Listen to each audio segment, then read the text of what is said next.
আসসালামু আলাইকুম ফ্রেন্ডস, কেমন আছেন সবাই? আশা করছি ইনশাল্লাহ সকলেই ভালো আছেন। আজকের ভিডিওতে আমরা কথা বলবো বেলারুশ সম্পর্কে এবং সার্বিয়া সম্পর্কে। আমাদের কাছে অনেকেই জানতে চান, ভাই বর্তমান সময়ে আমরা 2025 সালে এখন বেলারুশে যেতে চাচ্ছি, বা অনেকে বলছেন সার্বিয়াতে যেতে চাচ্ছি। তো কোন দেশটা আপনাদের জন্য বর্তমান সময়ে 2025 সালে ভালো হতে পারে, এবং বর্তমানে এখন আপনারা কোন দেশের জন্য ফাইল দিবেন?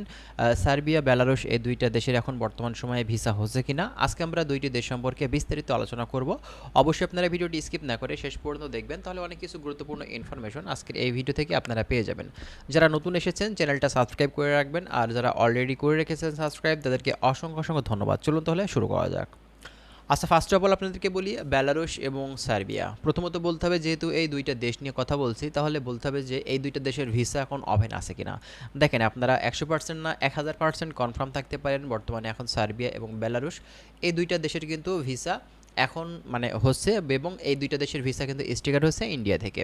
তো আপনারা অনেকেই বলেন যে ভাই আসলে বাংলাদেশ থেকে এদের কার্যক্রমটা স্টার্ট হবে কিনা, মানে আপনার ইন্ডিয়াতে ইন্ডিয়ার যে অ্যাম্বাসি আছে সেখানে না বাংলাদেশ থেকে হবে। দেখেন, যেহেতু বাংলাদেশ থেকেই ভিসা করা যায় অথরাইজড করে, আপনার বাংলাদেশ থেকে ইন্ডিয়াতে যাওয়ার প্রয়োজন হয় না। এক্ষেত্রে আমাদের এইসব বিষয় নিয়ে মাথা না ঘামানোই উচিত, ঠিক আছে? তো যেহেতু দুইটা দেশের ভিসা হচ্ছে, এক্ষেত্রে বোঝাই যাচ্ছে যে হ্যাঁ, আপনি ভালো মাধ্যম ধরে যদি চেষ্টা করে থাকেন তাহলে অবশ্যই কিন্তু এই দুইটা দেশের জন্য ফাইল দিতে পারেন। এখন কথা হচ্ছে বেলারুশে যাবেন নাকি সার্বিয়াতে যাবেন, কোন দেশটা আপনার জন্য বেশি ভালো হবে। প্রথমত আমি খরচ সম্পর্কে যদি বলি, বাংলাদেশ থেকে আসলে এই দুইটা দেশে যেতে গেলে কেমন খরচ লাগতে পারে আপনাদেরকে। তো দেখেন, আসলে সার্বিয়া, বেলারুশ দুইটা দেশই কিন্তু ইউরোপের নন সেনজেন কান্ট্রি, এবং সার্বিয়াতে যাওয়ার চাহিদা কিন্তু সবথেকে বেশি, এবং সার্বিয়াতে কিন্তু সুযোগ সুবিধাটাও আপনার বেলারুশ থেকে কিছুটা বেশি পাওয়া যায়।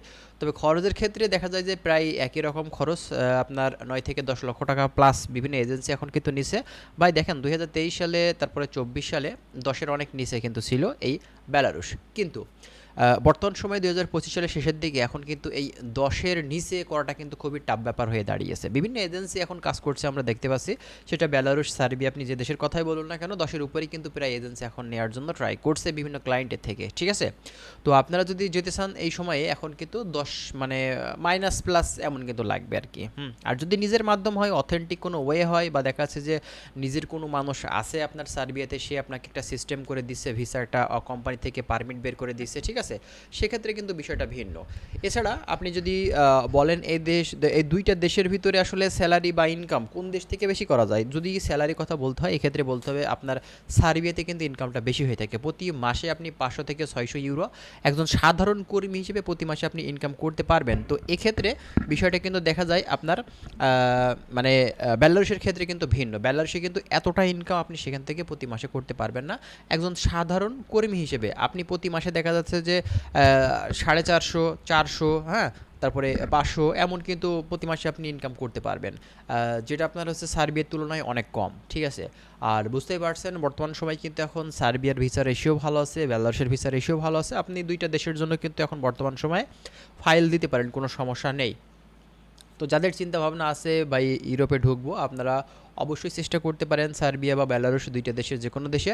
তবে কথা হচ্ছে, যাদের ইন্টেনশন আছে সেখান থেকে গেম দিবেন বা মুভ করার বিষয় আশাইগুলো, তো তাদের জন্য সার্বিয়াটা বেস্ট হবে। কিন্তু আমি আপনাদেরকে কখনোই সাজেস্ট করব না আপনারা গেম দিয়ে বা আপনার হচ্ছে এইসব অবৈধ রাস্তাতে আপনারা নিজের জীবনের ঝুঁকি নিয়ে ফ্যামিলিকে বিপদে রেখে আপনারা এভাবে মুভ করেন, ঠিক আছে? যাই হোক, আপনাদের সার্বিক দিক বিবেচনা করে সম্পূর্ণ বিষয় আশয়গুলো বুঝে শুনে একটা মানে পরিষ্কার একটা স্বচ্ছ ধারণা নিয়ে তারপরেই কিন্তু আপনারা ইউরোপের জন্য ফাইল দিবেন। তো যাই হোক বন্ধুরা, ভালো থাকবেন সবাই। আশা করছি বিষয়গুলো আপনারা ক্লিয়ার হয়েছেন। আরও যদি বিস্তারিত আপনাদের জানার থাকে, আপনারা অবশ্যই আমাদের চ্যানেলটি সাবস্ক্রাইব করে রাখবেন। আমরা নেক্সট টাইমে চেষ্টা করবো আরও তথ্য দেওয়ার। ভালো থাকবেন, আল্লাহ হাফেজ।